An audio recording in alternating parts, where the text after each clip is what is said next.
یہ ضروری تو نہیں کہ اللہ صرف نیک اور پرہیزگار لوگوں کو ہی ملے۔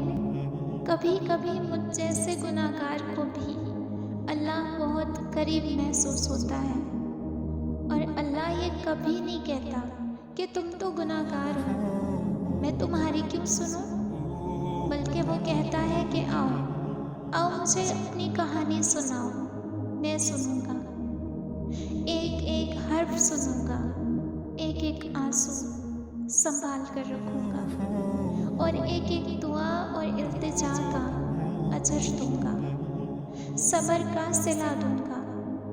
مجھ جیسے گناہگار لوگ تو بس اسی بات پر خوش ہو جاتے ہیں کہ وہ سن رہا ہے۔ بے شک یہی کافی ہے ہمارے لیے۔